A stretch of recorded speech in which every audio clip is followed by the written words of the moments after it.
Hello YouTube, welcome back, thanks for joining us, etc, etc. If you don't know what's going on here, then I can't help you. But if you do know what's going on, then let's do some more of it, shall we? I think that seems like a great idea. So, Sigun Rithagath, the Stonecrafter, is very drowsy. I give no fucks for you. Let's move around, have a little look and see what we've got. We've got a dead elf in the river, very exciting. Very exciting. Hang on, there appears to be a dead something else up here. A sturgeon skeleton.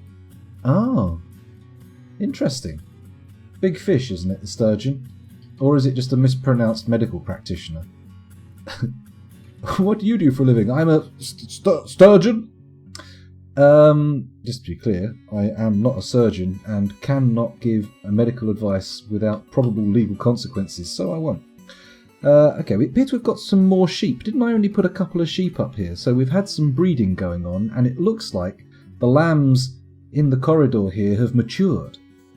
They're grazing away here on the cave moss and keeping the sand exposed for our glass industry, but it seems like they're getting into fairly substantial numbers now. Maybe it's time to prune the population. I believe the word is cull. Should we give it a go? Let's ignore that for now. Let's just check out, make sure there's nothing terrible going on. It didn't appear like there were any traders in the depot. Let's check to see if we're being raided. Doesn't look like it. There don't appear to be any weird creatures or anything like that. There is an alligator and a cave crocodile, both of which can be problematic creatures, but for now we'll ignore that. We'll just consider that part of the background noise of danger rather than being something important that we should look at. It's not a SETI signal, it's not the kind of thing we should have scientists pore over. That's just cosmic microwave radiation. Anyway, where were we? We were looking at the farming area. We've got so many mini baby bells now. This is unbelievable. Goat cheese, pig cheese, 2-hump camel cheese. I mean, we have been buying cheese every time traders have arrived, but I don't think that's a problem, is it? I think it's okay. I think we're doing good. No need to worry about it. No need to worry about it. The clothing industry may have stepped up a gear, but I'm not entirely sure here. What we've got down here is a shitload of clothes in a clothing stockpile, but whether or not they came off of our production line, I couldn't say. It's quite possible that those are just old clothes that people have discarded after arriving. We are making clothes though, so there must be a production line going on. People must be receiving clothes. I'll have to do a check. I'll do a clothing check in a few minutes once we've started going and see if there are any naked dwarves in the fortress. Or near naked. They don't have to be actually naked. They could just be partially naked. This top right here, this hospital, I feel like so far this has been the defining element of this fortress. It is the nexus around which all activity in the fortress pivots. And I don't mean that in a kind of as a driving force. I mean, literally, there are so many people in the hospital at the moment unable to do anything that it's making everything else grind to a fucking halt. Less of a pivot point, that would be a sort of positive mechanical property. More of a sort of wedge in the gears of progress. And we need to do something about it. I know I've mused previously on perhaps wiring up some kind of enormous crusher to get rid of all of the sick and dying. But I don't know if we're there yet. We tried to get the soap. We tried to get people doing well, but they just don't seem to be recovering. Let's have a little peek at Dwarf Therapist. Ugh, that's it. Oh, that's better. That's better. And then, if I sort here by current job, we can see all those who are currently employed in resting. Okay, so we've got quite a few. Holy shit, there's a hell of a lot. Oh god, the arrow key doesn't move the volume focus. 2, 3, 4, 5, 6, 7, 8, 9, 10, 11, 12, 13, 14, 15, 16, 17, 18, 19, 20, 21, 22, 23, 24, 25, 26 dwarves. That's a third of the population, give or take. Oh, hang on, can I just... Does it tell me how many dwarves? I've got 20... Oh, for fuck's sake. It tells me how many dwarves I have selected. All I need to do is light them up and it will give me the numbers. What a... I feel papague now. Anyway, how are these people doing? What is it that's keeping them in hospital? Why are they lying there, potentially dying there? Right, so apparently they've got dressings, sutures, cannot stand, unconscious. Is it just like a room full of vegetables? Are they all unconscious? Cleaning, dressing, immobilization. One of the treatments is immobilization. Oh, they must be on one of the what's names? Traction benches. I never noticed one of those being used, but of course they must. Otherwise, what would be the point in making them? Quite a few dwarves here with infections. If I sort them by infection and scroll up, we can see there are currently 10. Now, I thought soap was going to be a cure-all for the infection thing, but apparently they're a little bit more resilient than that. Do we have any equivalent of dwarven antibiotics available to us, or is it purely a soap thing? Is the best they can hope for to be eating bars of soap and praying to me that somehow they'll be survived through the use of DF hack? It's possible. They all appear to have a perfectly working ability to fly, which is interesting. I assume it's moot because they can't fly in the first place, but it's an odd thing to have in the medical list. Do we have all the animals in the fortress here as well? No, it's just the dwarves. Why does it show the ability to fly? Very odd. Ability to grasp, ability to stand. There's a lot of dwarves who just can't stand up. Have they got missing legs? I'm just going to do a quick... No, there's only a few people with severed body parts. This one's missing an ear. This one's missing... I reckon most of them are missing teeth. I seem to remember looking last time. Yeah, upper back teeth. Upper right back teeth. What about you? Upper left back teeth. It's strange that they all seem to have a preponderance of back teeth being knocked out. I feel like if you get smacked in the face, surely it's more usually incoming on the front of the face. Or maybe not. Maybe everyone's hooking round to the sides and bashing the side teeth. I don't know. I don't understand. But in my imagination, when I imagine somebody being punched hard in the face, it's their front teeth that go, not the back ones, because they're so much more rooted in as well. If you think about it, the force required to actually punch out one of your back teeth rather than one of your front teeth is ludicrous.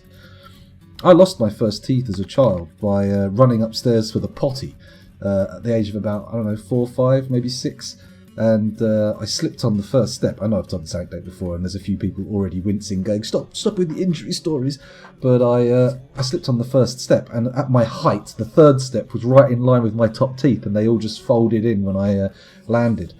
Luckily, they were all baby teeth, so it was fine. It was fine. Maybe they chew on rocks too hard. Possibly. But I feel like if you chew on rocks, that's going to wear away and shatter your teeth. It's not going to end up having them come out, right? They're not going to drop out because of it. Or maybe they are. Maybe they are. Who knows? Maybe it's willing removal of the teeth. Maybe it's disingenuously describing this as an injury when in fact they've had tooth surgery. They've all had their wisdom teeth out. I wonder why they're called wisdom teeth. I suppose you get them supposedly when you're older and wiser. Is that why it's called that? I don't know.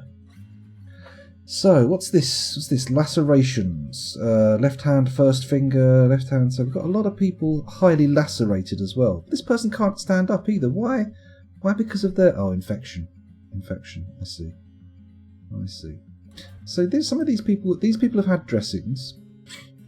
Nobody's been given a crutch. Well, some people have been cleaned. Ah, hang on a minute. Are these treatments that have been prescribed and are yet to be carried out, or things that have been done to the dwarf? Interesting. Hard to tell what we're actually looking at now that I think about it. Maybe I'm spending too long deep in the reeds. Maybe I shouldn't be staring into this. Maybe I should be thinking, just get the hospital working, give them enough soap, give them enough time, and everybody will be back. Or maybe I'm just being too optimistic.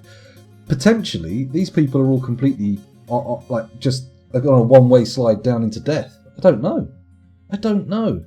Can they get better? Can they be redeemed medically?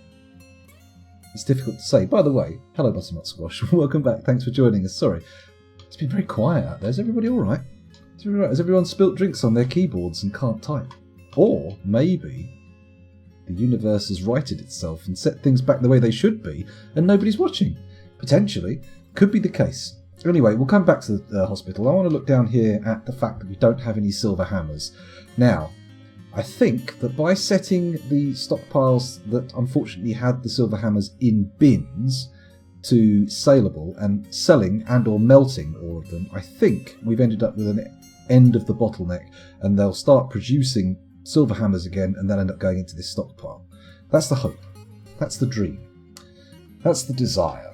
Excuse me, I feel like this fizzy drink may have been a less than optimal streaming beverage. Excuse me. He says, going in for another chug. I'm sorry, I can't help it. I'm a terrible beast, but I do love a good belch. I am a fan of the belch as a form of expression. It's certainly much less inoffensive than the fart, wouldn't you say?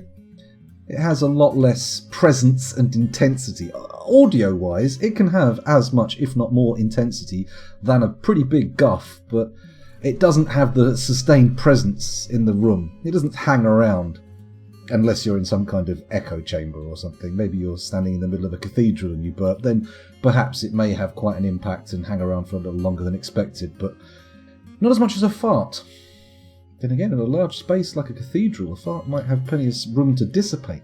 It may have less impact. It's a lift in which a fart is most impactful. Then again, a big belch in a lift probably might be. I imagine there's a little bit of flavour, or whatever you want to call it, coming back up with that air, so presumably in closed proximity it's going to be even more troublesome than otherwise. Still, I would definitely prefer if someone said to me in a lift, I have to let out some gas. Top end or bottom? I'd be like, oh, definitely top. Please. Leave that bottom gas indoors until those doors open. Well, I say indoors. In sphincter? I don't think the language really transfers.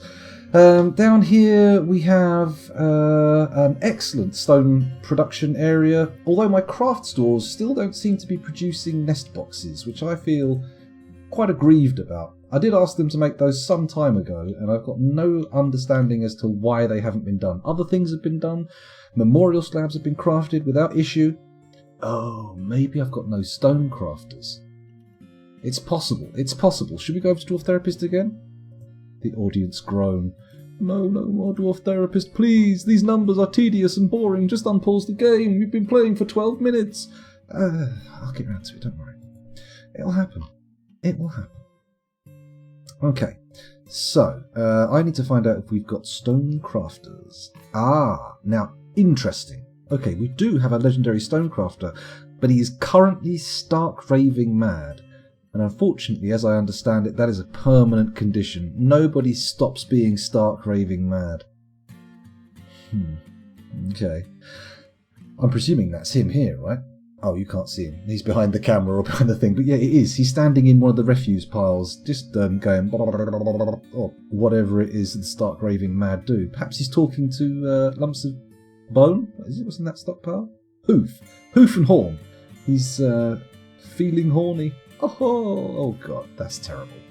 Okay, so definitely we don't have the required workforce with putting their attention into stone crafting. So what I'm going to do here is I'm going to sort by current job?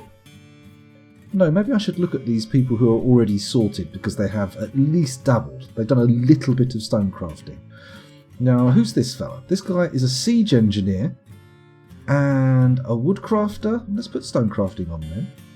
We could just apply woodcrafting as well. There are no woodcrafting jobs being asked for, but if we ever want people to decorate with wood or something like that. In fact, for the craft dwarves, does it make sense to give them all the crafting skills and just have them be generalists, or should we make someone focus permanently on a specific skill?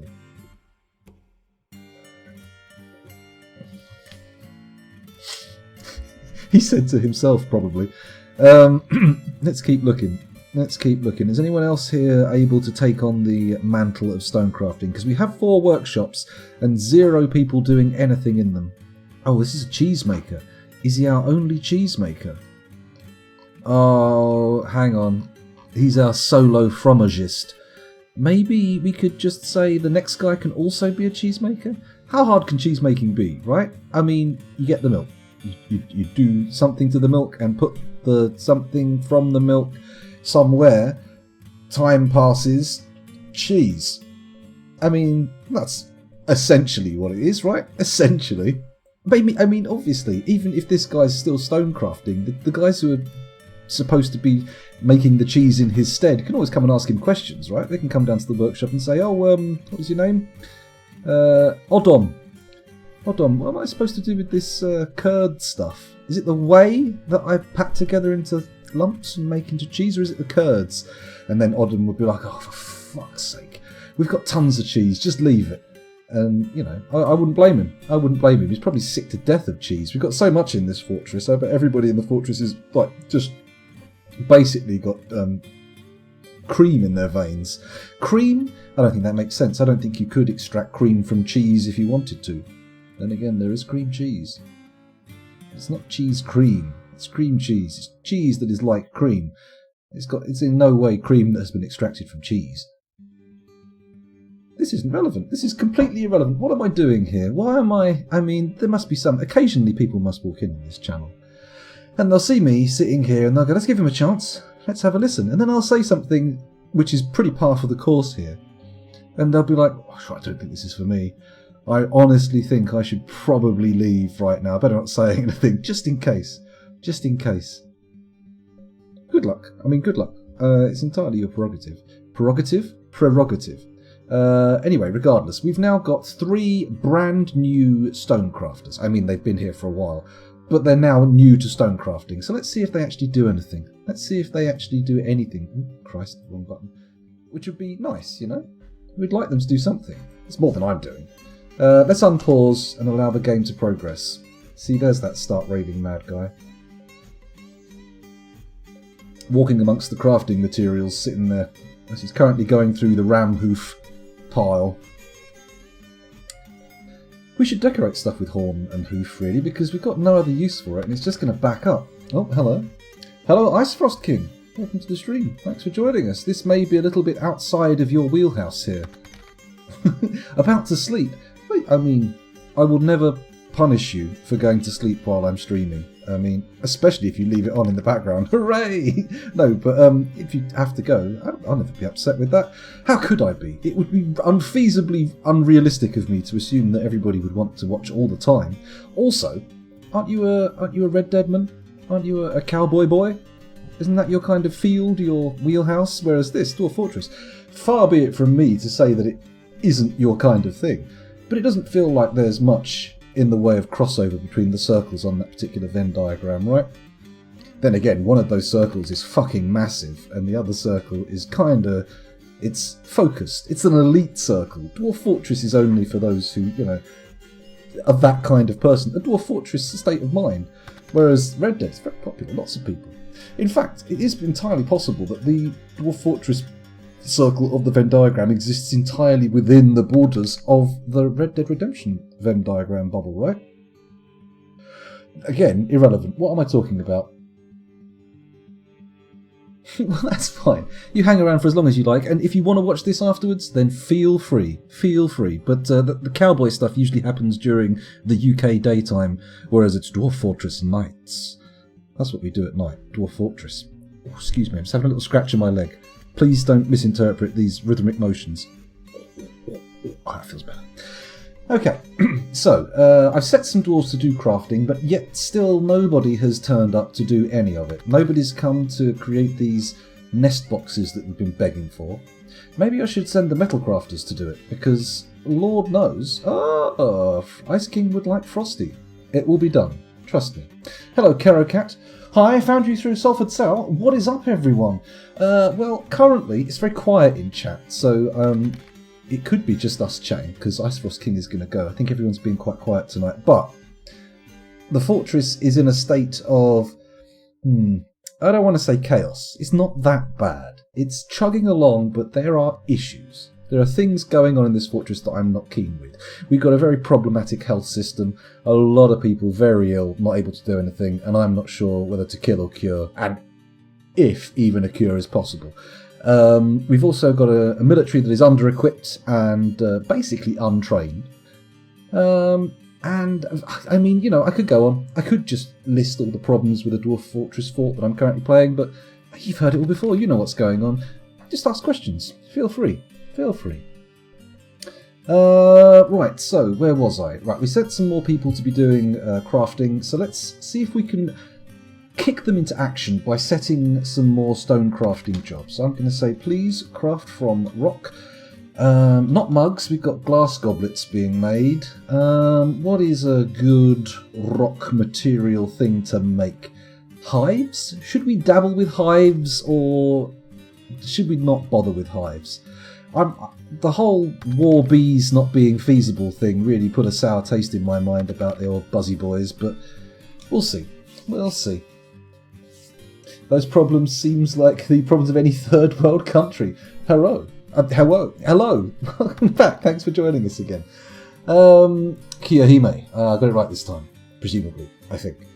1214, our Ice Frost King. As a new arrival at this channel, and via Red Dead at that, you will eventually find out that my most regular streams do happen in the middle of the night. I'll probably be going until 3 a.m.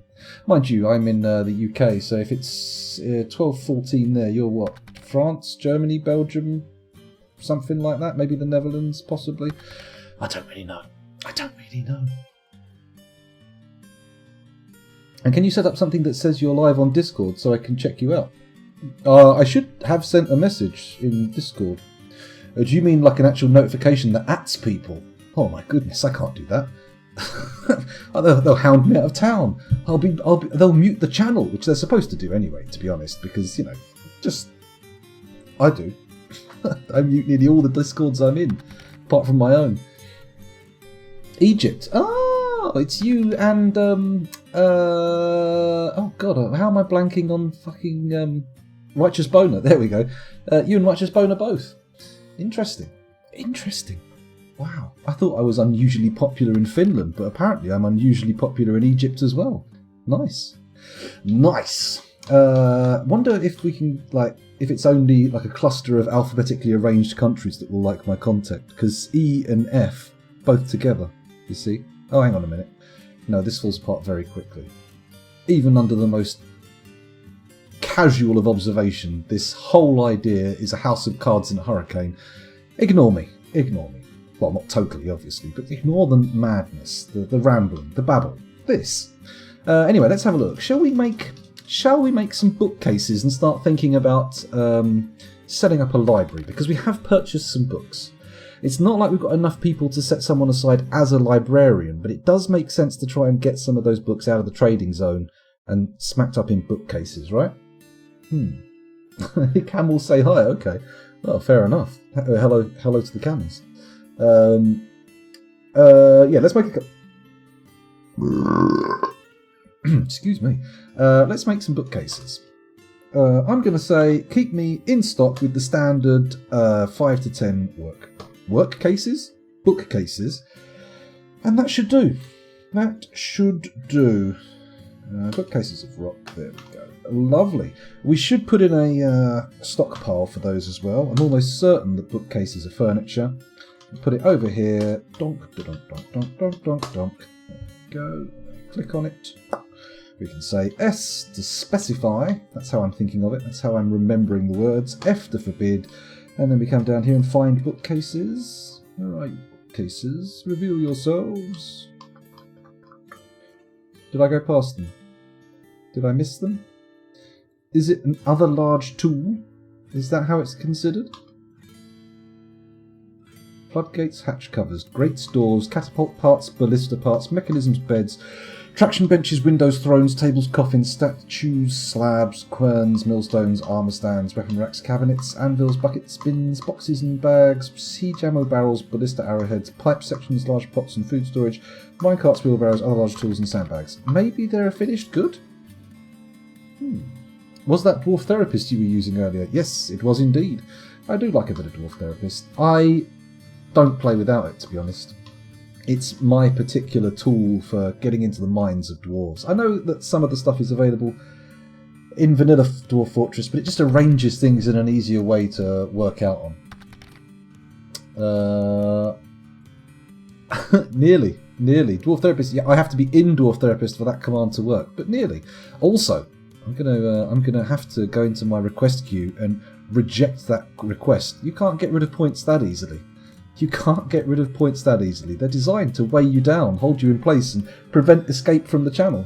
That's what they're there for. They're supposed to fill up in your pockets.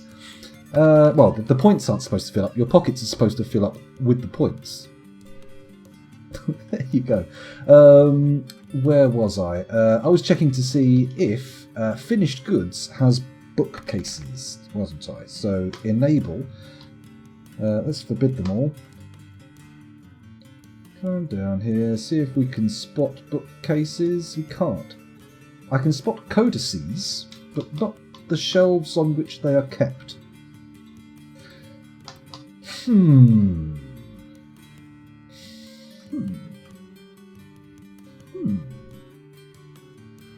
Intriguing.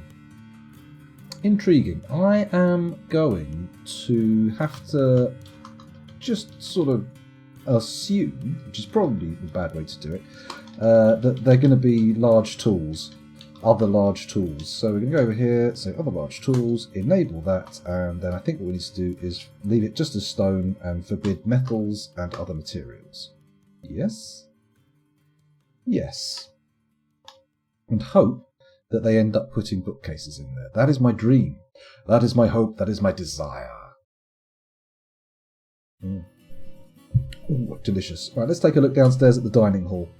It's well appointed now.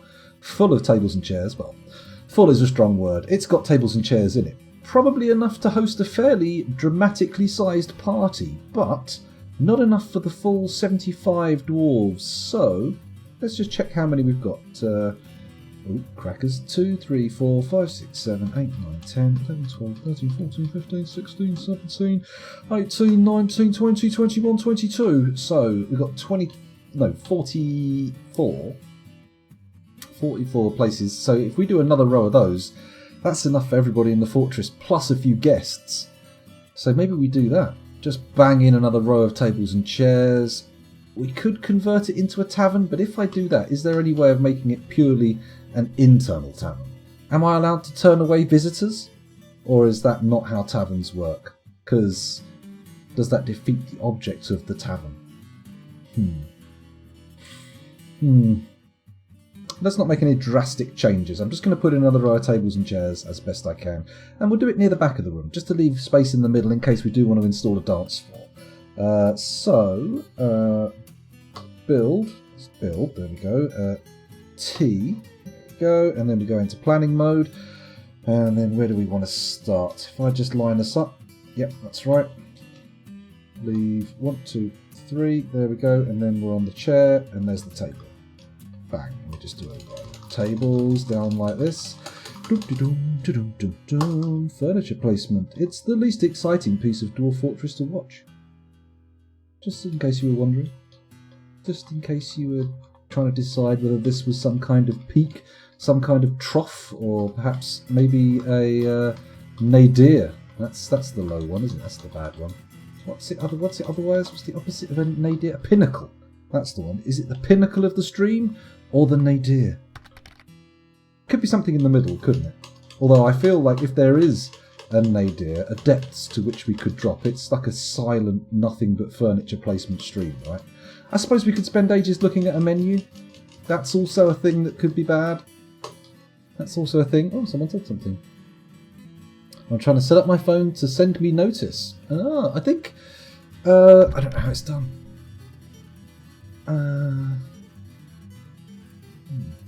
I don't know. I don't know. I'm looking at my phone there, about to seriously delve into whether or not we can get this working, and I thought, I can't do this now. This is the least appropriate moment. I really need to contain my excitement and get on with it. Right, so we've got our tables and chairs placed, so our dining hall is going to be exquisitely furnished. And if we come up here, it looks like somebody's actually doing something in the workshop. Ah, now this is good, because this indicates to me, yes, nest boxes are being made. Bottleneck open. What? Like that. Like my mouth. Jesus Christ, something wrong. Now, other large tools apparently includes... Oh no, are these wheelbarrows that have been allowed by... No, maximum yield wheelbarrows 0. So is it storing wheelbarrows as furniture? as other large tools, or are they just putting wheelbarrows in there for no real reason? Hello, Zip. Yes, Zip, my hospital is very full. Well, actually, I mean, strictly speaking, no. We have capacity to spare. I have plenty of beds in my hospital, thank you very much. It's not a problem. But answering the spirit of your question, rather than the actual nature of the question, the exact sort of pedantic setting of the question, it's a problem. We've got like 22, 26 people sitting in that hospital, currently immobile, and they're not getting out anytime soon, it would appear. It's a problem. That said, let's try and keep some hope in there. I mean, let's face it, there's always the nuclear option. There's always the option of just killing everybody in the hospital, right? We reset up a hospital underneath a load of smashers and bish bash bosh. No more medical issues in the fortress. But although we will have a capacity issue in our graveyard pretty quickly, I'm sure. No, actually, no, not if their atoms smashed. It's going to be a memorial slab scenario, isn't it? It's going to be a memorial slab scenario, or the ghosts will be roaming the halls. And again, I think a lot of these guys are destined to be ghosts anyway at some point. Well, imminently. More imminently than the rest of the population anyway. Ah, fuck, I got my moustache caught in the wrinkle. Ow. Oh, ow. That is painful. Shall I bung some more graves in? I mean, it feels like we may as well, just to get some of the stone used up, right? And to keep our masons active, otherwise they'll be sitting there idle. Not that that's a huge issue, I don't mind them sitting there idle. Not that we actually require their services at the moment, so that's fine. Oh, have we locked up old... Oh, that's a farmer. Okay, I thought we had the broker locked up in here, but apparently not. It's some farmer hanging around with all the food. It kind of makes sense. Kind of makes sense, doesn't it? If you want, at some point, farmers will probably have something to do with the food you eat. Hello, Karakat. Karma for wanting to nuke your sick dwarves. Well, I mean, maybe not nuke. That's an extreme way to do it. I feel like if we were using a nuclear device to destroy the dwarves, it would be difficult to contain in the medical facility. I don't feel like it's going to work well. I mean, just a regular crusher will do. Just obliterate them through smashing. Hopefully as quick as possible to avoid any extended suffering. I mean, I don't think you can avoid suffering with that particular method of execution. There's going to be, no matter how fast the smasher, just a split second of pain. But, maybe not so psychologically if you don't make them aware of the smasher prior to its activation. I mean, if they're looking the other way, maybe they'll never even know. Maybe the impact of it on the back of their head will knock them out before they're obliterated. Or maybe, I feel like more realistically smooshed into some kind of pate. But, in the game, they are actually literally obliterated, completely removed from existence. Which may not hurt? I'm not sure. I have never been removed from existence before. One day.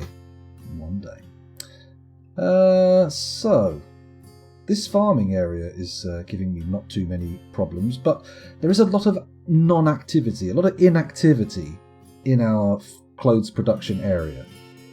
And I noticed somebody just ran and put some shoes and shit in this stockpile. What was that all about? You didn't make it over there, you just ran and bunged it in there. Giant bobcat leather shoes. And this is a knackered old sheep wool sock. And that's a knackered old llama wool sock. They're dumping all their shit. Their knackered old clothes are going in the stockpiles. This is exactly what I was concerned would happen. God damn it. Didn't we have one moment where we managed to get rid of all the dirty old clothes by selling them to some traders? Didn't that happen one episode a few weeks back? I managed to figure out how to get all of my dirty clothes into a particular dump and then traded them. Oh, I don't know. Maybe I should make a dump pile that just auto trades. No. Not yet. We're still not seeing a whole load of breastplates and helms yet, but there's a few. 1, 2, 3, 4, 5. We've got 5 breastplates and 4 helms. I mean, our military's not going to do very well with that. There's supposed to be 10 of them. That's not even half of them with some armour on. Oh, actually, hang on. 1, 2, 3, 4, 5, 6, 7, 8, 9. I mean, we could have all but 1 with some armour on, but that doesn't seem optimal, does it? Doesn't seem optimal at all. Karaket says, my newly generated world is called the Universes of Omen. Man, if they did replicate an entire universe, that is going to ruin your processor. You're going to hear those fans kick in pretty quickly. Imagine if we are living in a simulation. I wonder what sort of cooling options they use. Is it liquid cooled? Or is it just out there in the void of space slowly dissipating heat? Is it at the end of the universe in some heat death scenario where only the latent energy of the universe is left, but the low temperatures allow for really cheap and easy processing computing, so we can all exist in a ever slowing down in eternal simulation? Is that what's happening? Oh, hello, Flipflop. Welcome to the stream. Thanks for joining us. And apologies for calling you out before you've said anything in chat. Very rude of me, but, you know, I'm just not on my game tonight. I'm sloppy. I'm slapdash. I'm piss poor. Let's go that far. Let's really push it. Here we go. Anyway, what's the most pressing issue? Are we going to deal with the military? Are we going to deal with the hospital? Or are we going to deal with setting out this dining room and getting it really nice? We could put down some musical instruments, actually. I'm going to do that. I'm going to find all the musical instruments that we've bought, and we're going to slap them down on the side of this room so we can have some musical accompaniment for our food. A little bit of music and dining. Do we have musical instruments? Have I gone past the musical instruments? They're somewhere here. And we're glad to have you. Thanks for joining us, he says again. You do place... Oh, here we go, instruments. There we go. So, I think we'll put them across the top of the room, thusly. There we go, one there. We've got a silver Ecro, very nice. It's capital I. There we go. Pop another one. Do I leave a gap between them? Clear glass gesso, sure. Another crystal glass gesso. There we go, very nice. A third crystal glass gesso. Hello. We seem to have a lot of gessos. There's another one. Holy shit. Why have I bought so many gessos? Is that a particularly exciting instrument? There's a sill, another gesso, an earthenware... What now? Basin. Okay. I mean... Sounds like something else, but never mind. I mean, an actual basin. Click here, an Ecro. My god, we have actually bought a lot of the same instruments. Let's come down here and start placing them on this side as well. Bronze sill. Okay, that's all the instruments we've bought. They've all been put down here. Presumably they'll be used to form some sort of music. I'm not sure. Would be interesting, it says Zip, to figure out why the dudes in the hospital won't leave. Can it be a bug? I mean, it probably could. Oh, night, Frost King. Have yourself a good old sleep with some sweet dreams. That'd be lovely, wouldn't it? Sweet dreams.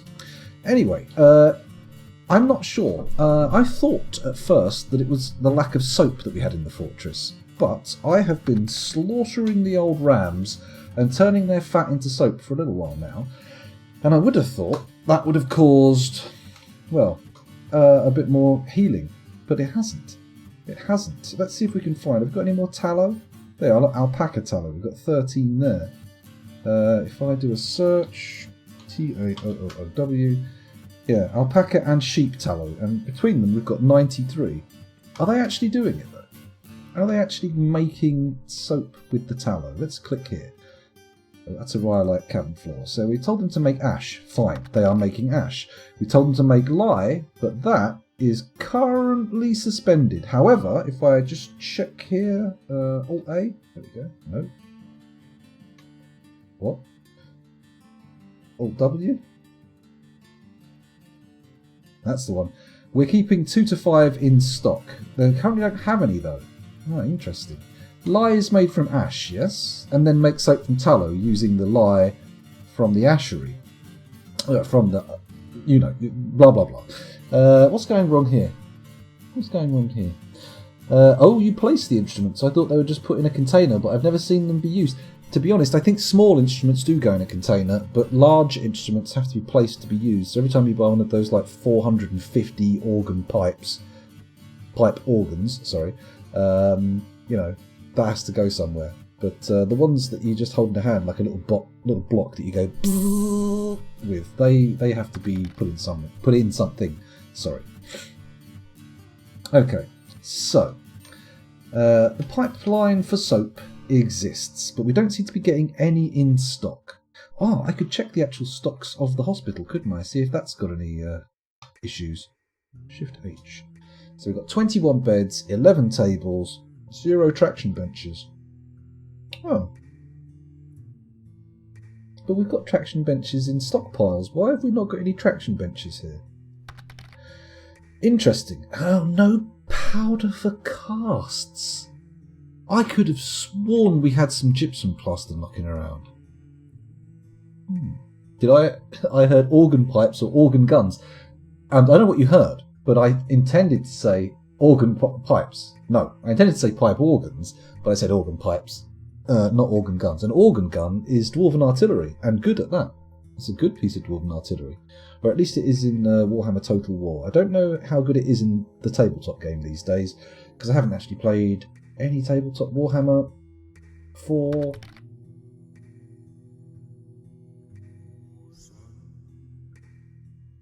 26 years. So it's been a while. Hello again, Tidy. You always tell me to bring more gypsum plaster, and honestly, I always have at least half an ear for it. I sometimes act on it, and I usually bring a little bit of gypsum plaster, but I don't know where it is right now. Well, we can easily do the traction benches. That's the first thing to do. Build, capital T? No. T? No. Where's a traction bench? Near the bottom, R. Okay. I can do it in planning mode. That's good. I can keep 10 in stock. So, I'm going to bung traction benches in all the way down here. There's one traction bench for every pair of regular beds. How exciting. Look at this. Bonk. In fact, there's actually a bed missing from that equation, making the maths awkward to say in a weird way. Doesn't matter. So they can get in there and do that, and I can have a little look at the stocks and see if we've got any old gypsum plaster. E-G-Y. No, we don't. How do we make gypsum plaster? Do we need to buy it? Every time I bring it, I find 2-3 Z levels of gypsum. Yeah, that's the problem. That is the issue. If you've got a site that's got it, then you've got tons of it. But if you haven't got any of it, then good luck. Good luck acquiring some. We've got nice rhyolite, or gneiss, cinnabar, microcline, schist. Oh, okay. Starving and dehydrating. I think that guy is actually completely out of his mind, stark staring mad, and can't be fed. So let's just let him get on with his business. Let him pop his clogs, I was going to say in peace, but in raving madness.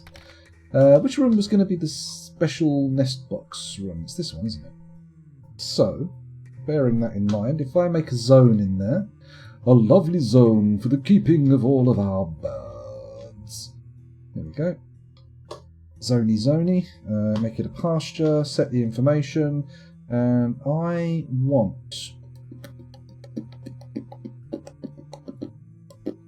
I can't filter for birds, can I? So we're just going to have to go down and find them. Not the ewes, not the dogs. Blue pea something, we want that. Doe rabbits, definitely don't want fucking rabbits. That should be on the slaughtering block. End up with too many of those, it's going to be big trouble. Ewes. We should have a couple of eagles that can lay eggs, but I'm not sure if we've got a breeding set. We'll have to check. Ram, dog, guinea pig, something along those lines. Turkey hen, cavey turkey, ram, sow, ram.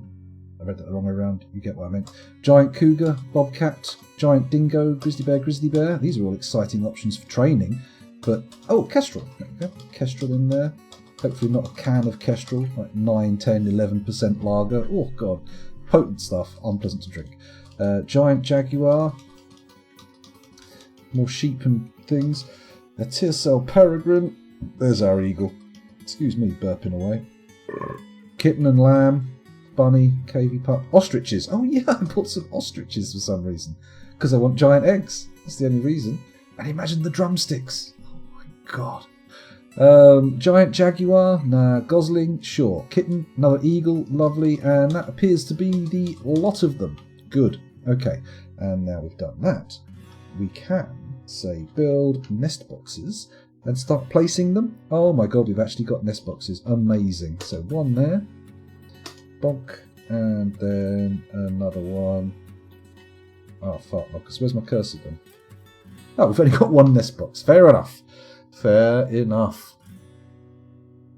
Only 3 points per gypsum plaster. No, it's not that expensive. Then again, if you have a lot of broken bones, you can get through the gypsum plaster pretty quickly, I'd imagine. I mean, I've never monitored stocks of it. We've either got it or we haven't. But I can imagine if you've got a very aggy fortress where people are getting very fighty and breaking bones all over the place, plaster could get used up pretty rapidly, right? How many casts can be made from a single bag of gypsum plaster? Okay, there's our first nest box, and they are bringing all the animals through, which is very nice. Now, I kind of want to make a pasture for the bears and all that kind of stuff that needs training, and have a training room.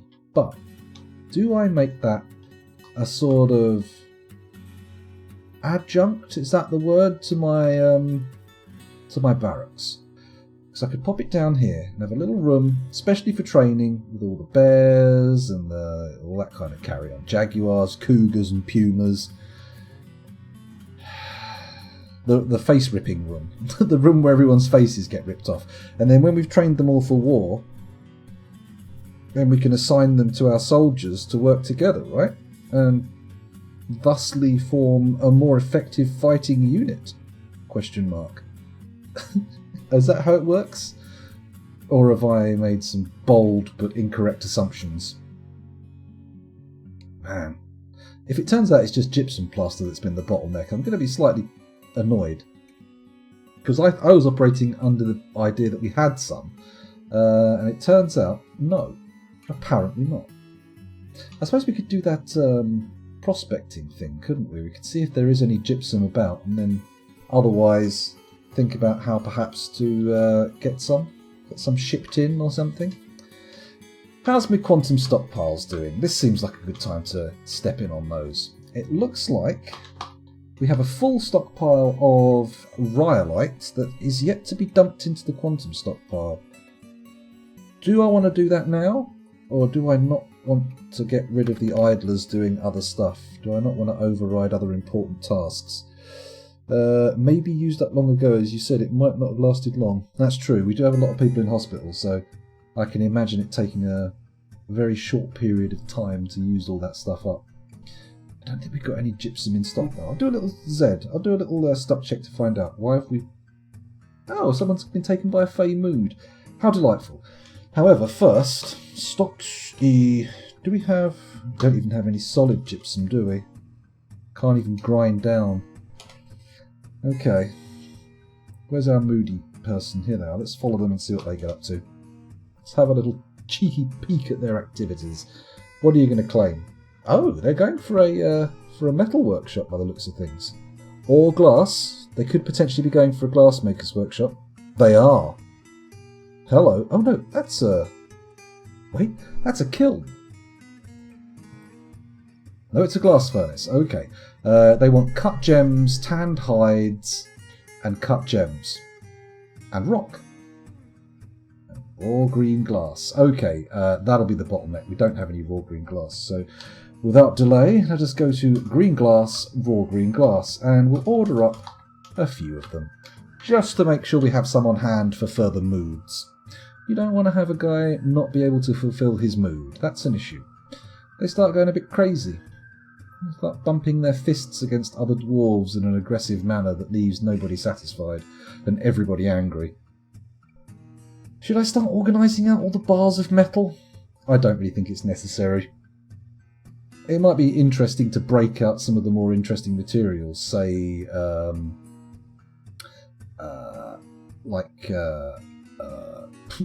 adamantine when we get it, maybe steel if we make it.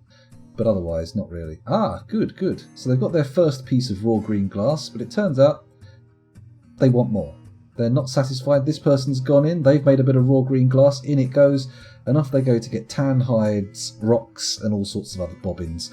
I'm pretty sure they're going to be able to locate all that stuff, so maybe we just take our gaze away from them. Let's stop staring. Oh, the game's saving. Well, what should we do while we wait for this to finish? Just sit here and have a little chat? Shoot the breeze? Flap our gums? Bump teeth? No, that's kissing, isn't it? Bumping teeth. It's a very different thing. Let's not kiss. There's no need for that. It's all entirely unnecessary. Maybe I should do the namey thing. Ice Frost King has already gone to bed and gone to sleep. However, they have not got a dwarf named after them yet, and we do have time. Let's do it. Let's do it. I can always assign after the save. So I'm going to come down here, and I'm going to click on Nomal Scaltreg, the cook. So Ice Frost King is now our cook. Absolutely delightful. Set nickname, paste, and yeah, it's less than 16 characters. Hooray! Good stuff. Save's still not finished, but I'm going to come back from Dwarf Therapist anyway. It'll finish in a minute. It'll be fine. Stop panicking, everybody. There's no need to sit there wailing and moaning. You put your hands down from above your head. Stop waving them around insanely. Oh, excuse me. Not sure if the microphone caught that, but it was highly satisfying, I assure you. Also, far more offensive than any of the belching I've been doing this evening. Far more offensive. I'm sure once it reaches my olfactory system, I'll be reacting in just tears. Retching and tears. Oh, seems like it dissipated fairly easily away from me. Nice. Come on, save game. You're lowering the tone. You're bringing me down to my lowest quality material. It's madness. If this keeps up, I'm going to end up just losing everything. Ah, there we go. There we go. So, still the hospital is not emptying out. I'm pretty sure now that the only hospital bottleneck we've got, seeing that they've got soap in there, is going to be the plaster. So we need to figure out a way to acquire settable plaster that doesn't involve having gypsum plaster on hand. Let me just have another quick look at the hospital requirements. See what the specific wording is. Powder for casts. So it doesn't specify gypsum powder. It just specifies powder.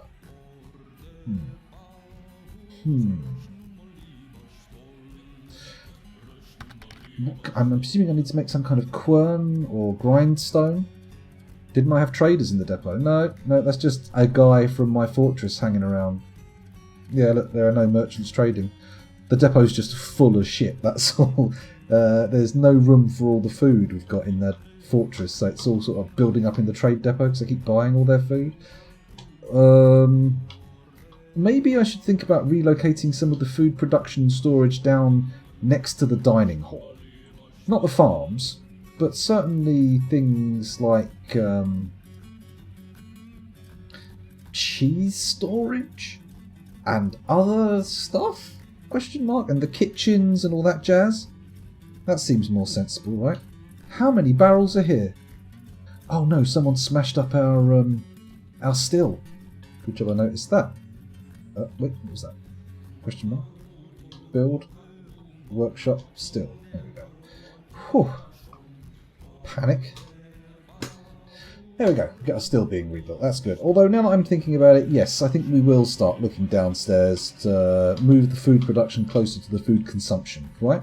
Sure, we've got a stockpile here with, what's that? That's cooked meals and that's booze, right?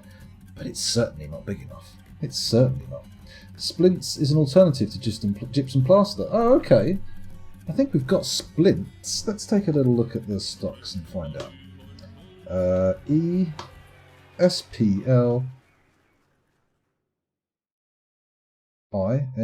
There we go. We've got quite a few splints, actually. Quite a few.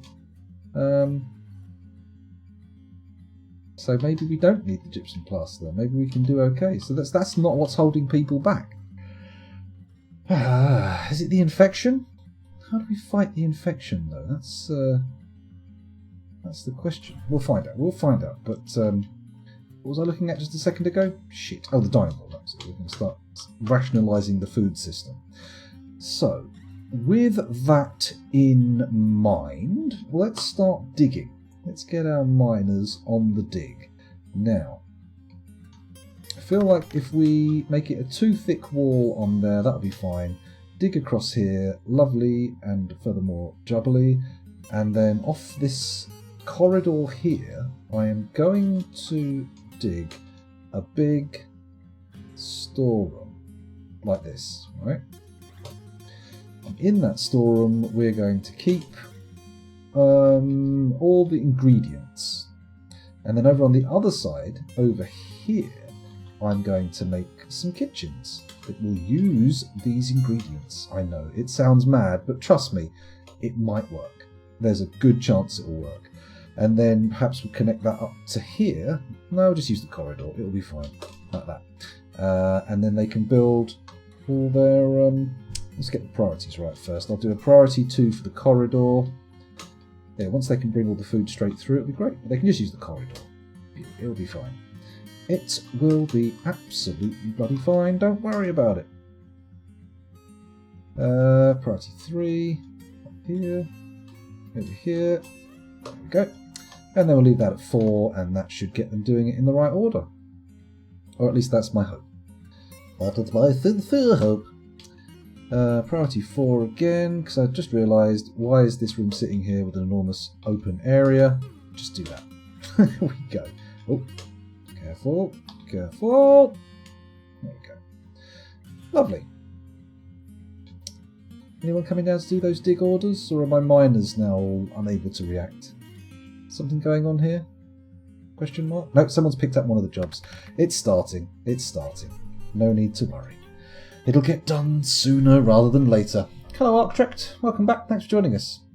Oh, you can make plaster out of other stone types as well, like alabaster. I don't think we have any alabaster either. We'll check. We'll check. Let's have a little look. Do we have any alabaster? No. We've got Rigoth Alanahella's walls. That's good. Okay. Okay, so we've got no gypsum or alabaster to hand. That's not to say there's none on the map. It's possible that there's actually... Oh, look, the bookcases. They did get placed there. Look. I was correct. Oh, the joy. The happiness. I'm not digging the speed at which these miners are digging. That seems very slow. Are there only 2 of them? I could have sworn I assigned more people to mining, but... Oh well, we'll figure it out. We will figure it out. Are my dwarves still making glass goblets? And what happened to that moody dwarf as well? Why are we not getting any notifications about them? Sitting in the workshop, yelling about something. Oh, they're working furiously. Okay, they've already announced. I missed it. Oh, here we go. Vukar Rakol, the fisher dwarf, has created Sinsottegeld Sesunov, a green glass crown. He claims it as a family heirloom. Now, this could be interesting. This could be an interesting item. Let's find out if it has any qualities that we can enjoy. Claw Galleys, the branded punchers, a green glass crown. Worth 36 grand. It's not the most expensive. We'll have a look. This is a green glass crown. All crafts dwarfship is of the highest quality. It is encrusted with tapered baguette-cut morions and round black zircon cabochons, and decorated with oval-cut green glass gems and sheep leather. This object is adorned with hanging rings of green glass. On the item is an image of smooth pebbles in mica. Okay, smooth pebbles. I mean, I imagine it looks fancy. It looks quite sparkly, quite the artisanal creation, but a picture of pebbles. Intriguing. Intriguing. I don't really know what that's supposed to make the viewer think or feel, but presumably something, right? So this finished goods stockpile appeared to have a slew of people coming past with goblets. Is that where my goblets are going? Because they should be being stored next to the dining hall now. It is where my goblets are going. Okay. Ah, wait though. Is it my... I'm not going to allow my masterwork or artifact goblets to go in here, because I think this stockpile is set to auto-trade, right? Oh, it's not. Oh, hang on. What else is in here then? Finished goods? I heard the chat going. I will have a look in a second. No, it's just for goblets. Okay. So why is this not set to auto-trade? I'm putting all my not-so-good goblets in there, setting it to auto-trade, and we're going to come down to where I want the goblets stored, and I'm going to set that to accept masterwork, maybe a little bit lower, who knows, but we'll see. Settings, finished goods, goblets, core quality, yeah, only masterwork and artifact. That's cool. That's cool. Okay. And in that case, let's go down to my glass... or up to my glass workshops rather, and set them the task of keeping more goblets in stock, because it doesn't look like we've got enough goblets. It doesn't look like that at all. Serrated green glass discs, apparently we have enough of those in stock. Oh, we do have goblets. How many goblets am I asking to keep in stock? 90 to 100, now 102. Well. We might need to up the number of those just to get our glass makers working a bit harder, because it doesn't look like there's much happening in the glass zone. The glass zone seems very still. Let's have a little look over it. It's just zip lolling. It's just zip lolling. No need to panic, scoundrel. You didn't even need to look over there. But you did. You did. You wasted precious seconds, and that's not the kind of thing we do on this channel. We don't waste time. We use time. That's a lie. That's an actual inversion of the truth. So, I'm going to change the settings for this one. Shift R? No. Alt W, Shift R. There we go. Instead of 90 to 100, I now wish to keep 150. No, 2 to 300. 200 to 300. That's a decimal point, scoundrel. That's not going to get you anywhere. There we go. So now they should start spamming out goblets, and the next time we will be able to sell all of the ones that aren't quite masterwork. Oh, a caravan from Bithasdemos has arrived. Very nice, but I have some petitions, so bear with me. The Guild of Oils has many members in Cryptbeards and now requires a guild hall. The location must be built and furnished with the hall designated for a stoneworker guild. Do you approve this request? I do approve of this request. So we want a stoneworkers guild, and we also want to send our trader to the depot, which is good because we should be able to get rid of quite a few of those green glasses. Lovely. Trader. Yes, please. And I don't need to manually move any goods because there should be goods being moved automatically. That, at least, is my sincere dream. My sincere hope. It's not a sincere dream. Can you dream sincerely? Can you have a sincere dream? Hello, Two Cats Yelling. Welcome back. Thanks for joining us again. And it's a relatively shiny new emote. Oh, I see. For you. Exciting. See, the channel points can be useful sometimes. Although, honestly, I don't feel like you've chosen the greatest emote. It's a good enough emote. But I feel like the one with the goggles where I'm doing that is better. That's my favourite. Just my personal choice. That's all. Okay, so where were we? We were looking at the production lines being taken. Oh, there's a corpse. Why are people carrying corpses to the graveyard? And not from the hospital, which is where optimally corpses will be coming from. Let me pause. Let me look over at Dual Therapist while we wait and have a little population check. We had 73 adults, one child, and 0 vulnerable babies. We now have 72 adults, 1 child, and still 0 vulnerable babies in our barren, infertile fortress. It's a tragedy. It's a tragedy.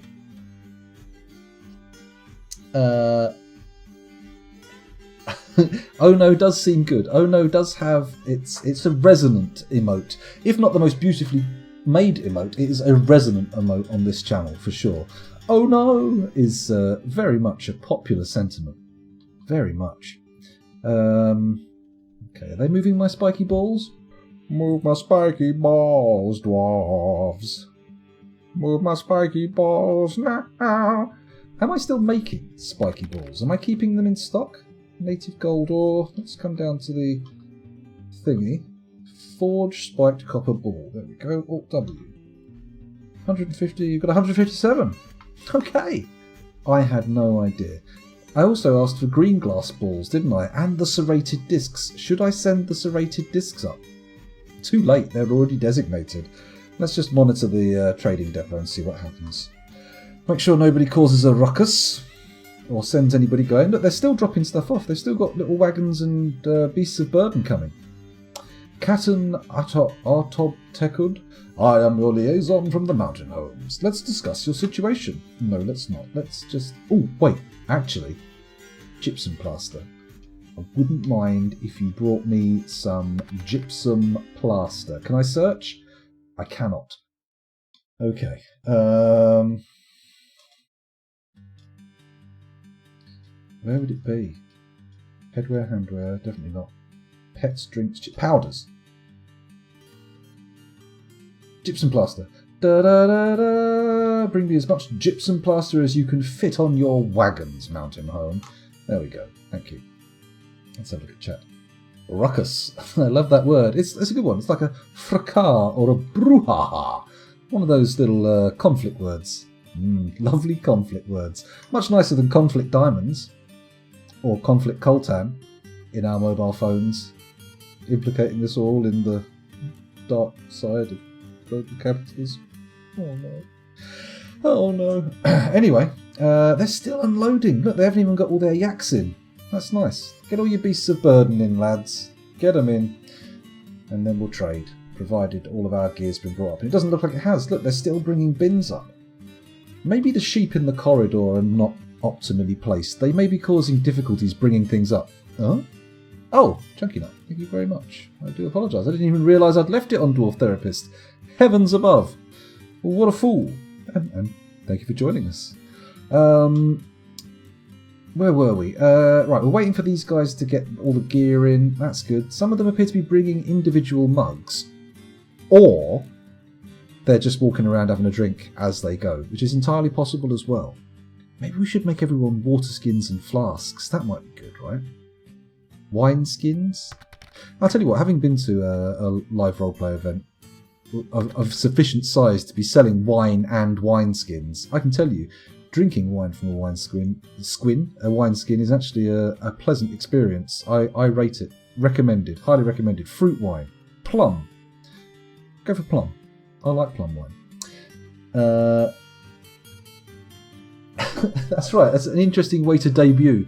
It's like storming into a room with a notepad and pen, slamming it on the table and going, "We've got to get this done." That's the kind of intro or entrance that using that command actually causes. It's good. I like it. It's efficient. It's powerful.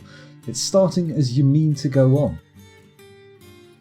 Uh-oh, the broker's having a rest. Are you having a laugh? No, I'm having a rest. So, in that case, let's assign the broker to the borrow. C, and then if we find the broker, hopefully, if I press S and type in bro, will it work? Don't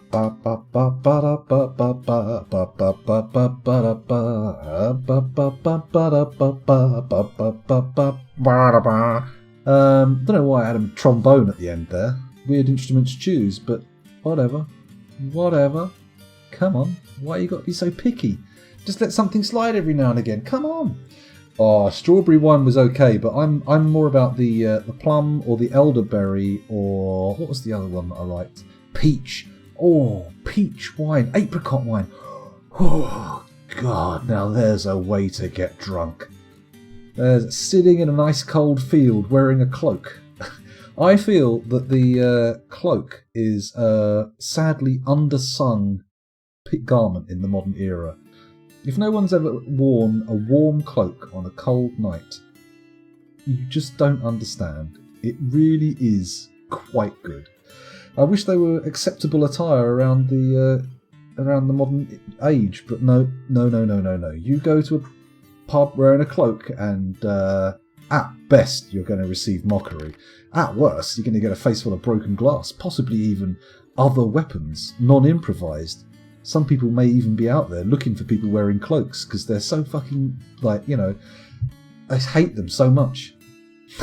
I'm assuming. I'm making some assumptions here. That might not be the case. But still, Oh, I can imagine it, and that's all it takes. That's all it takes. They still haven't finished loading all this crap, and our broker still thinks sleep is more important than trade. Come on now. Come on now, that can't be the case, surely. Surely world trade must move. Sleep? Unbelievable. Still resting. Oh, wait, he's not resting, is he? In the sense that he's in hospital, unable to move.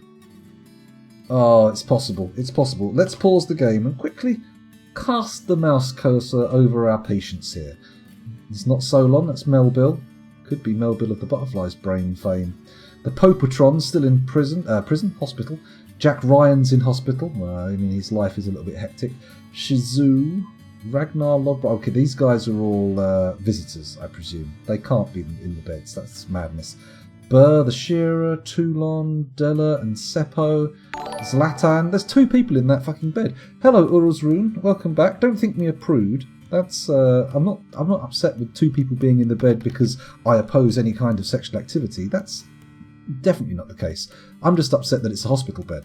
Well, I'm happy with the fact that it's a hospital bed. Just sad that it has to have 2 people in it at the same time, right? I mean, that's got to be bad. You've got to pick people with similar ailments, right? Or maybe not. Maybe you don't. You don't want 2 people puking everywhere all the time. That's going to be problematic. In fact, to be honest, nobody wants to share a bed with someone who's puking everywhere. That's a bad move. Oh dear. It didn't take long before we got down to base bodily functions, did it? Rigoth doesn't appear to be in here. Although... Oh no, Solon, the broker. He's in here. Shit, what's wrong with you, Solon? Show me your wounds. His upper body is unconscious, interesting, and his right hand is damaged. Shit. Okay, Solon, I'm afraid troubled times call for drastic measures. You're going to have to be replaced. Sorry, Solon, you were good while you lasted, but your days are over. Oh, thank you, Dr. Phineas, Cooler SK, and Bahuntome28. Thanks for joining us. Much appreciated. Hello. What else have we got going on here? Let's. Who's a good guy for the job?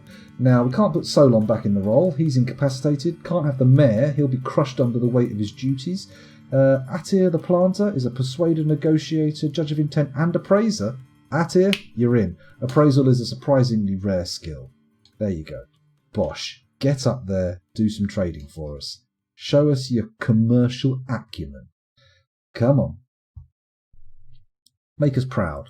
Or disgust us, but placate our moralistic anger using cash, tons of money, consumer goods. Just make us go, oh, you mean I can't have coffee if this justice is done? Fuck. Coffee it is.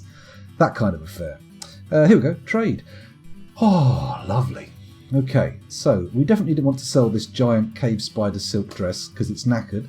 So let's leave that there and then go back and look at what they've bought for us. Well, we want to take all their gold and other bars because, frankly, they're heavy, and if we don't take them off them, they won't be able to carry as much shit away. And we want them to get rid of tons of mugs because we've got too many. Far too many. Trifle pewter. Presumably not made by layering custard, cream, and crumbled up pieces of cake. Is that what's in a trifle? I forget. Ooh, dinner and D&D. Ooh, exciting. Very nice. Well, I say good luck. Have fun. It's probably a better way to put it. It doesn't matter if your luck's good if you're having fun, does it? Well, in D&D, obviously. Things can be a little bit more serious in the real world. Do we want to buy any of these gems? You know what? Normally, no. But today, I am feeling particularly extravagant. We're going to just splash out on all the crap they've brought.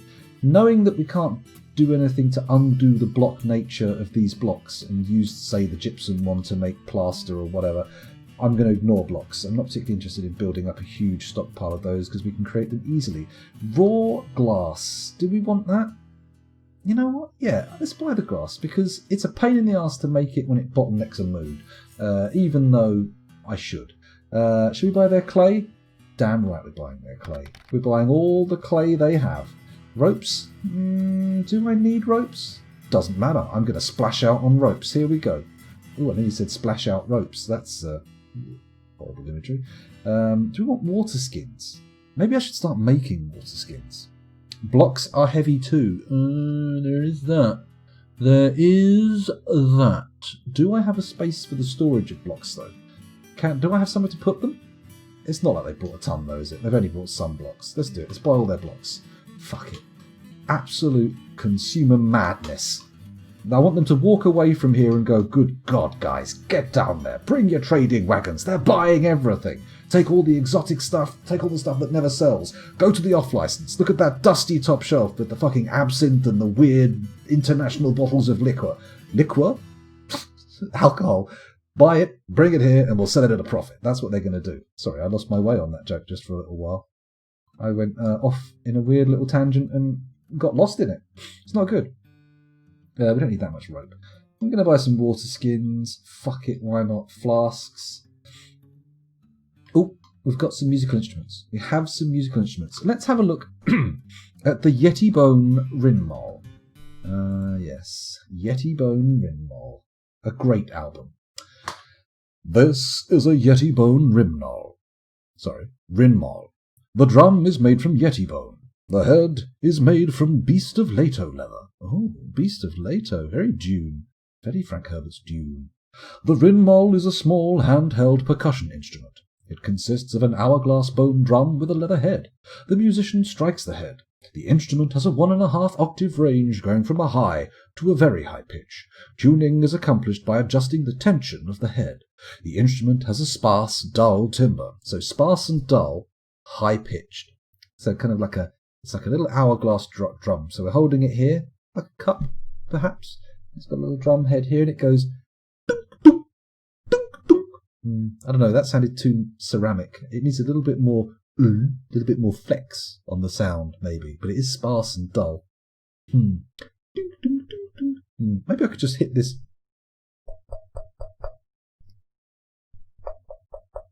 Oh my God. There we go. The sound of a small stone... Oh no, it's a leather-headed drum. That's a problem. More of a...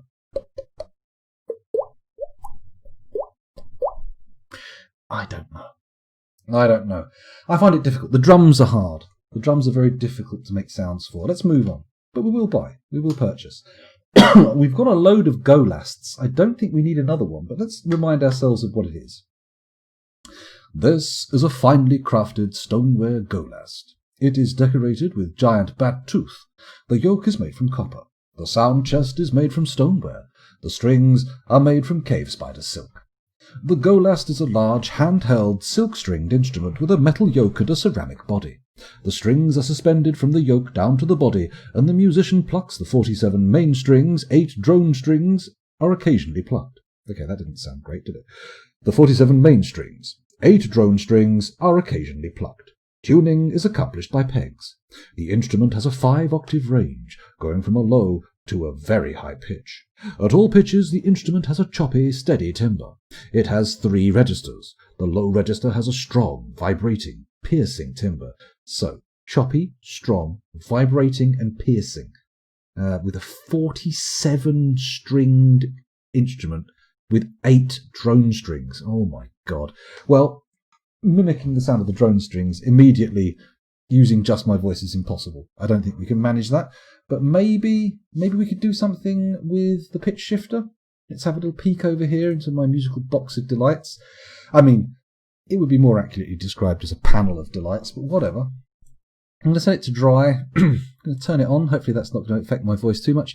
And then if we turn it so we get a little bit of extra on the side, a little bit of bass, we can start thinking...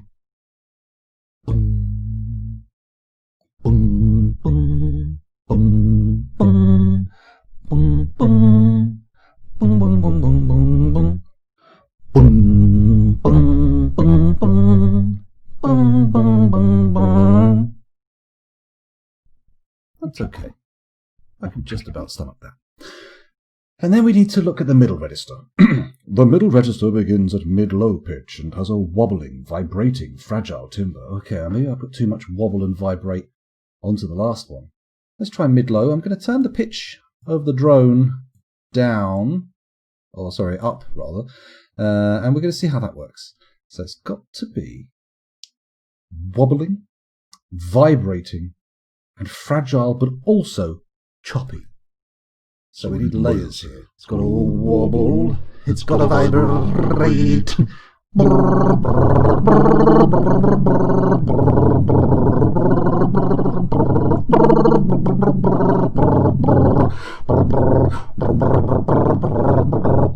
Oh, okay, heavens above. That's a knackering instrument to imitate. And then we look at this. We look at the the final register. The high register begins at mid-high pitch and has a full, focused, vibrating, harsh timbre. So mid-high pitch. So we set the drone strings to be a little bit more upward, a little higher, maybe to a 7. And then it needs to be vibrating, full, focused, and harsh. Okay.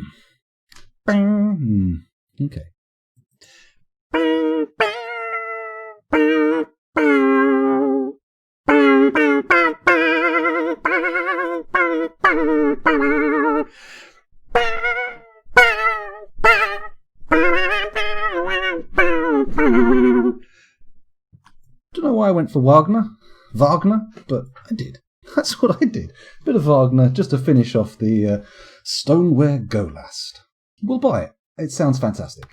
What about an earthenware basin? We've already got one of these knocked up in our dining hall, haven't we? What have we got going on here? Wisebit32 says, this is a truly immersive Dwarven experience. It is. The only way you could make it more immersive is if you put all of the shelving and doorknobs in your house above head height. It's the only way. It's the only possible option. Anyway, where was I? I was looking at the basin. Let's take a look at the basin. What is it like? How does it sound? What can you do with it? Does it have any side jobs? This is an earthenware basin. The keyboard is made from bronze. The console is made from earthenware. The pipes are made from earthenware. The bellows is made from alpaca leather. The basin is a huge stationary ceramic musical instrument which uses a leather bellows to pressurize air, ultimately blowing it through any of 438 ceramic pipes. The musician directs the air through the chosen pipes by playing a metal keyboard. The instrument has flue pipes and free reed pipes. The instrument has an 8-octave range, going from an extremely low to an extremely high pitch. It has 4 registers. The low register has a nasal, muddy timbre. So, we did something nasal and muddy. Beardster, I'm afraid somebody's already got there. I think if Tidy's here, Tidy can give you a link to a video that he did of a particular set of musical instruments we had in a previous fortress. The cock and the suk, which both were used to form the Cocksuk band. Cocksuku band. Yeah, give it a go. If Tidy's here, I'm sure they'll place the link. If not, you can go to the Discord and just scroll up for quite a way until you find it. Unless you can search. Can you search? It's spelled C-O-K. We'll find it. Tidy's ahead of us. Tidy's there. There you go. Beardster, feel free. Fill your boots. Fill your boots. That is a strange phrase, isn't it? How? Why? What? Like literally use my boots as receptacles for the thing that you are telling me to partake of? Because then I have to walk without my boots. Unless you expect me to bring spare boots, in which case why not bring any number of other receptacles? Why are boots a valid choice of holder for whatever I'm getting here? This doesn't make sense. Or are you suggesting that I should piss myself in excitement and allow my sodden trousers to finish off in the boots and slowly lift the level? Is that what's supposed to happen here? I mean, he could mean shit yourself, but that's going a bit far, right? Get so excited about the stuff that's available that you just go and fill your boots? It doesn't make any sense. It's madness. It's absolute madness. It may be the boot beer glass. Perhaps. I mean, that's still a glass, though. Definitely not an actual boot. Unless, of course, you go to the Cinderella School of Clothing or Cinderella Shoe Shop. Two Cats Yelling says, don't you love it when you make a completely innocuous comment about an unimportant detail in a game and that game's small community gets defensive and starts acting like you're attacking it? Ignore it. Don't worry about it. They don't mind. They're all right. They're fine. I'm sure. Let's get this organ sorted out, because this organ ain't going to sort itself out. So, the low register has a nasal, muddy timbre. So it's an organ. It's nasal and muddy. What does muddy sound like? muddy.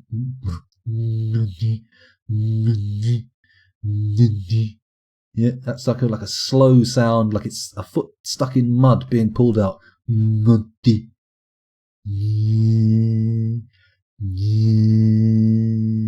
Is that good? Is that right? Is that nasal and muddy enough? Does it have any? What is that? The only quality is that all we're looking for? Okay, yeah, it doesn't give any sort of overarching characteristic. It just provides us with nasal and muddy for the low end. So let's get our pitch shifter out so we can provide a nasal, muddy low end. Here it goes. The very lowest of the low on a very wet mix. Are you ready? Here we go. Ooh, it's gone wrong. There we go.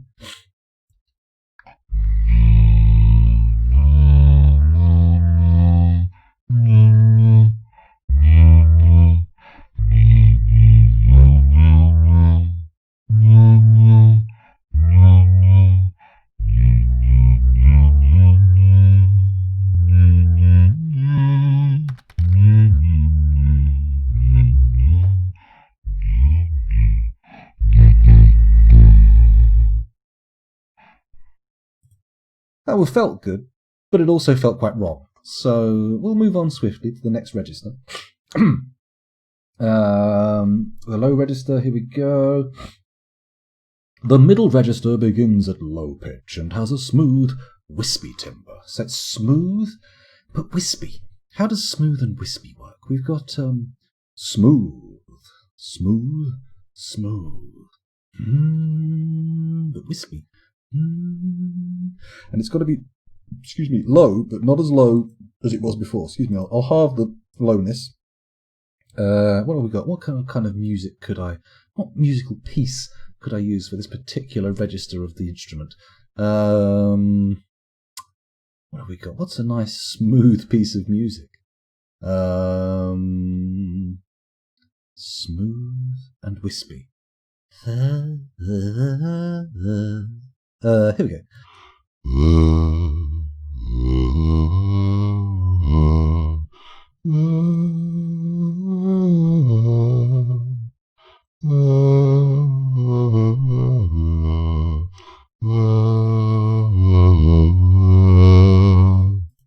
go.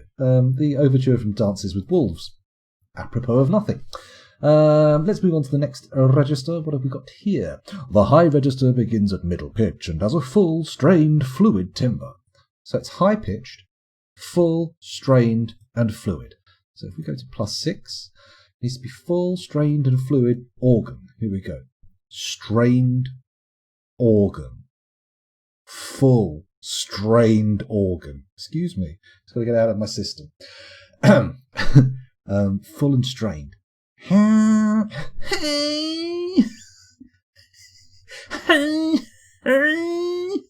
Okay. That sounds full and strained, right? We haven't applied the pitch shift yet. It's not in key, but it's full and strained. Okay. Let's try the International.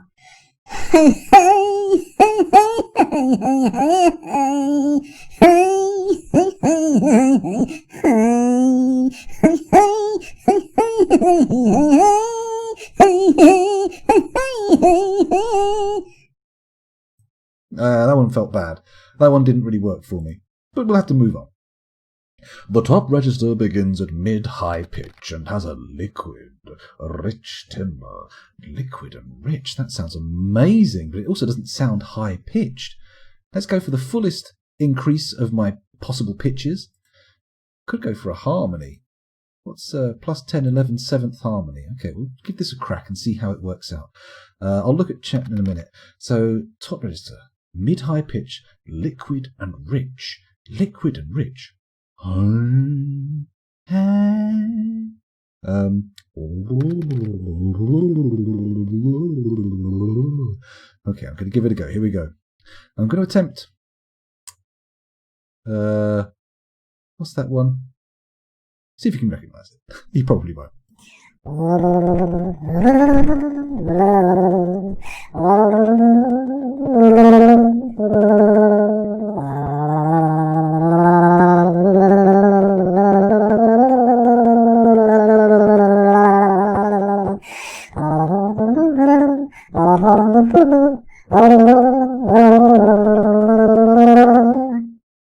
There we go. There we go. Well, that appears to be a fully realised basin. I had no idea. I imagined it was just some kind of dish filled with water, but no, it's an enormous fucking organ, and it's got a lot of character. Hopefully, I did it justice, and we're going to buy it. It's only 270 for such a ludicrously big musical instrument. It seems a steal. Oh, they've got the tobal, the tekak, and another basin. Let's have a load of basins. Let's make our fucking dining hall stuffed full of enormous organs. Don't read into that. Don't take that and take it into some dirty direction. Just think about it. Massive, thick pipes reaching up to the ceiling. Stop it.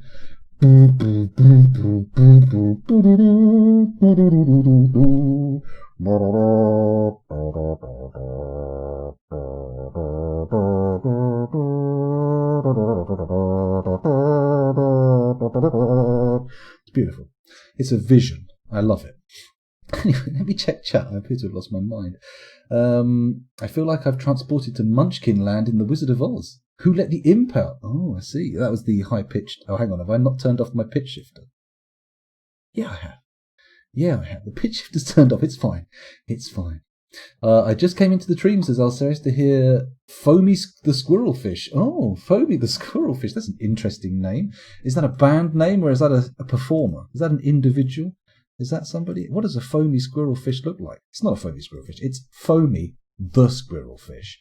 Does a squirrelfish climb seaweed and store water nuts? No, that can't be right. Does it have a bushy tail? Seems unlikely. Let's not go too deep down this little rabbit hole because it's a squirrel hole. It's a fish squirrel hole. Let's have a little look at the tobal. What does a tobal do? What does it look like? This is a finely crafted selenite tobal. The tobal is a mid-sized, handheld, globular stone wind instrument. The musician blows through a double reed at one end.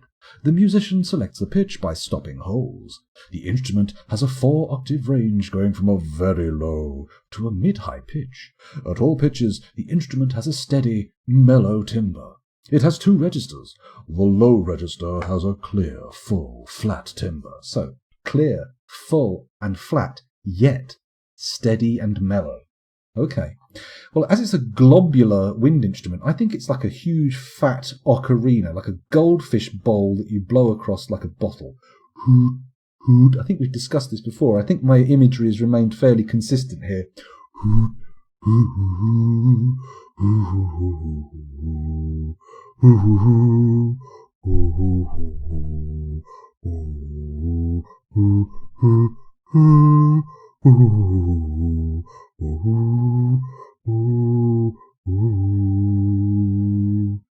that turned out all right. The high register begins at middle pitch and has a breathy, warm, heavy timbre. Breathy? Breathy? Breathy?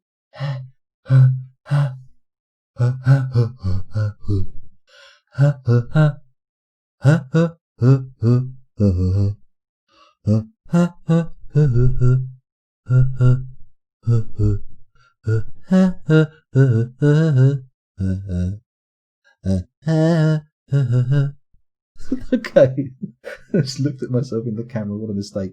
The high register begins at middle pitch. Oh no, we've done it. We've done it. We've done the tobal, and more importantly, we're going to buy it. We're going to buy it. Do I want to see what the tekak is like? We may as well. We're here now. We may as well get it on with it. This is a turkey bone tekak.